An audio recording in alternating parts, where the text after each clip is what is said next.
How's it going, everybody? Today I just want to go over a quick thing that I noticed on Apple's website about a year and a half ago. About a year and a half ago, I was looking to purchase my very first iPad. I wanted to get the iPad Pro, the one with the Face ID, but unfortunately here in Canada, that iPad starts at almost $1,000. So I set my eyes on the 2017 variant of the iPad Pro, which is this guy right here. So what happened was, when I was looking at this iPad, Best Buy was the only one who was still selling the version without Face ID. They wanted still $800 for this unit right here. However, I purchased this from Apple directly under their Refurbished section, which can be found at the very bottom of their website. On this website, they sell products like MacBooks, iPads, iPods, and a couple other accessories like the Apple Pencil. Why, you may ask, why you should go with Refurbished? In the case of this guy right here, it works exactly the same as any iPad Pro from 2017 would work. It still has a brand new screen, brand new battery. So when Apple sells their refurbished models, they sell it for almost $150 to $200 cheaper than their brand new in-box models. Many people who purchase refurbished models are afraid of, it could break down, it could be, broken out of the box, that it's used parts being put into this guy right here. But the cool thing about these iPads that you can buy, or any product you can buy directly from Apple's refurbished website, is that they come with a 1-year manufacturer warranty from Apple, just like a brand new iPad would. Also, if you are a big fan of Apple Care, you do have the options of adding Apple Care as well. When I was buying this one right here, to add Apple Care was about an extra $100, and I'd be able to add it to this iPad right here. It would cover broken screen, manufacturer's issues, anything that regular Apple Care would cover, it would cover this guy right here, which is great. Even the standard 1-year warranty will actually cover the iPad for, many manufacturer's issues. And I've had this since March of 2019, and honestly, I've had yet to experience any issues with it. I've had more issues with my car, I've had more issues with my iPhone than I've actually had with this iPad right here. And it is a refurbished model. So to get these, you actually have to buy directly from Apple's website. It takes about a week to show up. For me, I purchased this exclusively because I was using it for school and all that other stuff that many students use the iPad for. Therefore, I purchased an Apple Pencil as well. The Apple Pencil works amazing with this iPad right here. The only downside is, compared to the new style Apple iPad Pros, is how it charges the pencil. As shown right here, you actually have to plug the pencil into the iPad right here, causing it to stick out.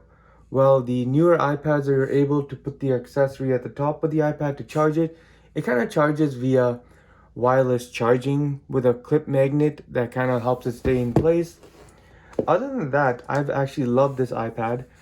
The only other downside I found is that after a year and a half of owning the iPad, I found that its battery is not as good as it used to be on day one. Back in March 2019, I used to be able to take this to school, use it all day long, and not have any battery issues whatsoever. By the time I'd get home from a long, let's say an 8-hour study session or a 12-hour study session, I still would have approximately 20 to 15% battery left. However, now that's not the case. Over time, the battery on this iPad has degraded, which, it's given the fact that it is an older iPad, or it also could be iPad OS that has taken its toll on the actual software and the actual battery of the iPad. Now, what I use the iPad for now that I'm no longer in school, I use it mainly just for watching movies, or I use it when I go out of the house. If I go traveling and I don't want to take my MacBook over here with me, I use this. For me personally, my MacBook is actually set up with a huge desk setup as with a monitor right here. So I don't always want to be fiddling around with the cables, unplugging the power, unplugging the I believe it's got mini DisplayPort cable over here. So it's just easier to grab my iPad. If I need to do some work for work, I'm able just to pick it up and use it.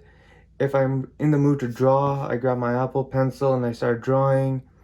If there's other tasks I want to use my Apple Pencil for, by all means, it's perfect.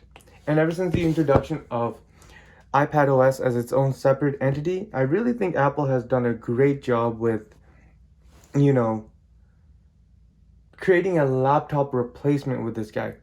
Of course, if you want a true laptop replacement, you're looking at buying a keyboard accessories for it, a keyboard case, buying a mouse and all that, which I highly recommend if you're going to go that route to look at the 2020 model or even look at the 2019, the 2018 model, which is the first generation with Face ID. It is also selling on the Apple Refurbished store for about $200 cheaper than purchasing the brand new model. In retrospect, is with Apple products, getting a year older is not a big hit or miss because iOS, iPad OS, they're optimized to work with the iPad, work with the iPhone, work with the iPod, work with MacBooks. That's why if you go purchase a 2017 phone like the iPhone 7, it'll still work fine on Apple's latest operating system. It might be a little bit slow, but purchasing older devices that are manufactured by Apple will actually save you money, yet they will actually give you the similar levels of performance as getting a brand new one. My friend, he went from the 2017 version to the 2020 version. Of course, he loves the fact that he has a bigger screen because this is only a 10.5 inch. Well, I believe the the new iPads are about 11 inches, so you do get a bigger screen. Reason being is because they no longer have the top bezel and the bottom bezel because you have Face ID. But if you were to get a 2018 variant of the iPad Pro, I highly recommend looking into the keyboard case from Apple. It will actually cost you roughly about $300 for that case, but in retrospect, you'll actually only be $100 more than purchasing a new one.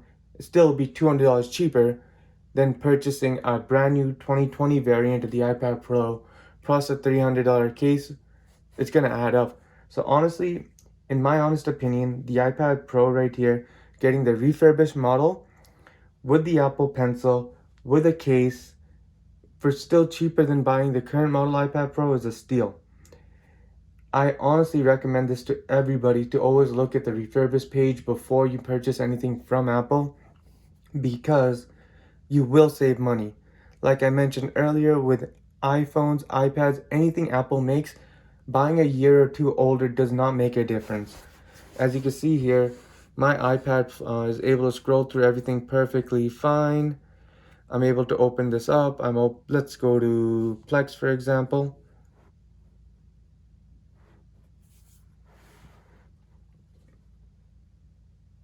Perfectly loads everything. Let's play some Avatar The Last Airbender. Works perfectly fine.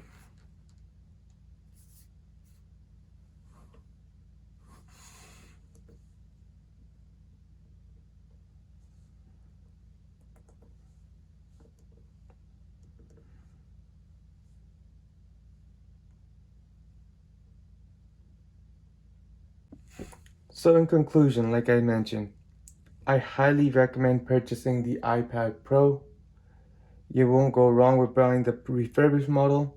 It'll last you easily 2-3 years, easily. You can easily get upwards of 4 or 5 years with iPads. I currently have an iPad 3 still sitting at home, which is still running perfectly fine for movies, excluding the fact that it doesn't get updates anymore or it doesn't have many supported apps. But at the end of the day, you can always find a use for an iPad. Thanks for watching, everybody. Stay safe. Have a good one.